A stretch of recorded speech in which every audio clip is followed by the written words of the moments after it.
On est de retour à Lens-Saint-Jean pour la nouvelle chronique dentaire avec Marie Lévesque. Comment ça va aujourd'hui? Ça va encore très bien, merci. De quoi est-ce que tu vas nous parler dans cette chronique? Bien, j'avais prévu vous parler des maladies de gencives. OK. Oui. Et pourquoi on a décidé de choisir ce thème? Bien, en fait, c'est que, premièrement, ça touche environ 80 de la population à des degrés différents. Deuxièmement, parce que dernièrement, dans des études qui ont été faites par l'Organisation mondiale de la santé, il y a vraiment eu un lien concret qui a été fait entre la santé bucco-dentaire et la santé en général, le bien-être en général, puis aussi la santé globale. OK. Donc, de par le fait que c'est certain que c'est par là que la nourriture rentre, donc au niveau de l'apport nutritionnel, ça peut avoir un impact.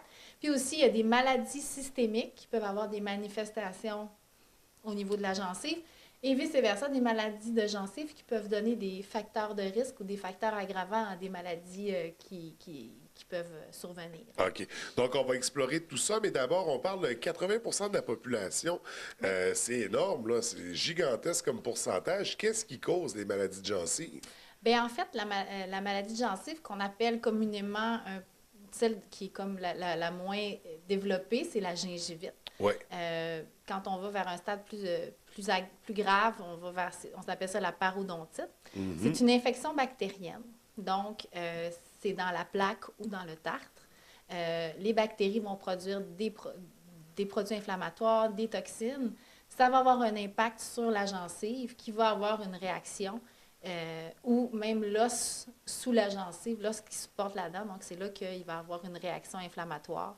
Donc, on peut à peu près expliquer ça comme ça, là. OK.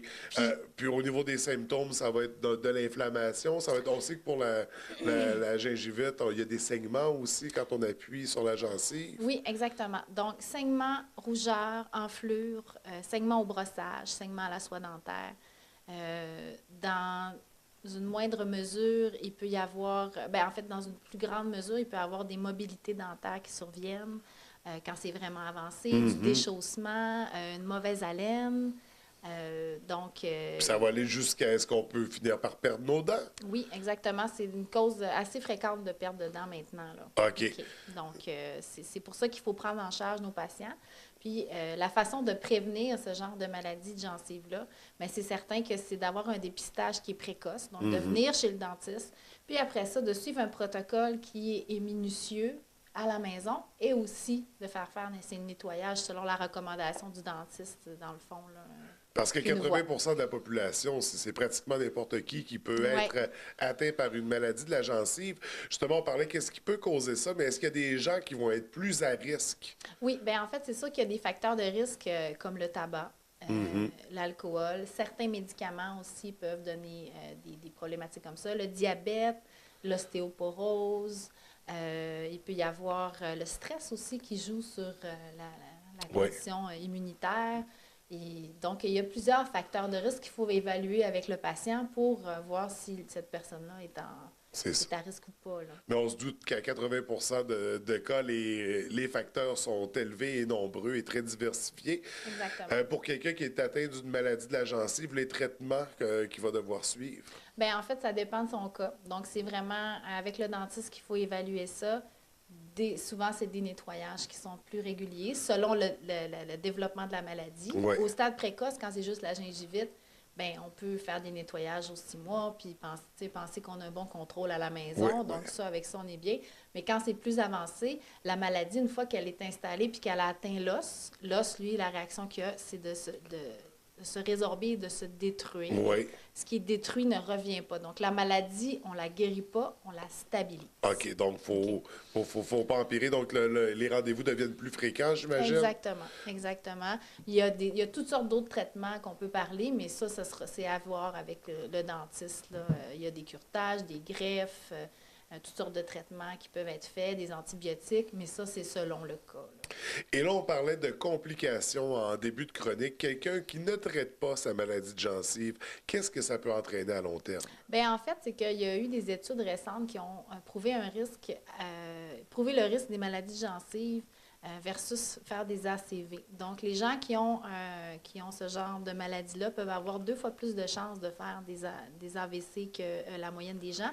Puis, c'est même prouvé que si quelqu'un fait une crise cardiaque, il y a, je pense, 2 à 3 fois plus de chances que ça soit une crise cardiaque mortelle si la personne a la maladie de gencive ou la parodontite. OK. Donc, c'est quelque chose qui est quand même assez élevé. Ils ont fait des liens aussi avec le diabète. Donc, le diabète est plus difficile à contrôler lorsque la maladie de gencive est active. Puis vice-versa, quelqu'un qui a un diabète mal contrôlé va avoir une maladie de gencive plus développée. Il y a des liens aussi avec des infections respiratoires. Donc, les bactéries qui sont dans la plaque ou dans le tartre, ils vont produire des toxines, puis ils vont aussi traverser dans la circulation sanguine. Donc, ça peut aggraver des problèmes comme des bronchites asthmatiques ou des bronchites chroniques ou des pneumonies. Donc, il y a vraiment des liens. Il y a des liens aussi avec l'ostéoporose, donc qui peuvent accentuer les maladies de gencives. Ils ont même fait un lien dernièrement avec les bactéries présentes dans les maladies de gencives et le cancer du pancréas, puis d'autres aussi pathologies, là. Donc, c'est important. C'est une infection qu'on a dans la bouche, mais qui Ouais. peut se propager à la grandeur du Par la corps et circulation. entraîner toutes ces graves complications-là.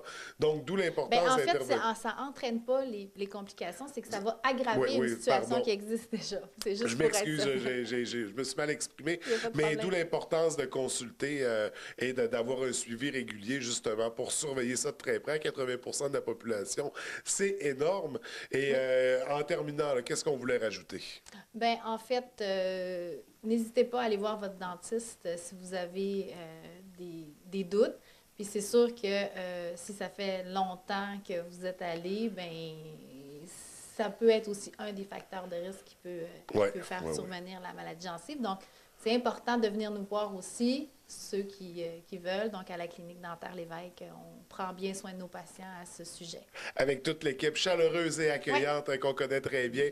Donc, Marie, merci pour cette nouvelle chronique. On se revoit prochainement pour un autre sujet. merci beaucoup. Merci.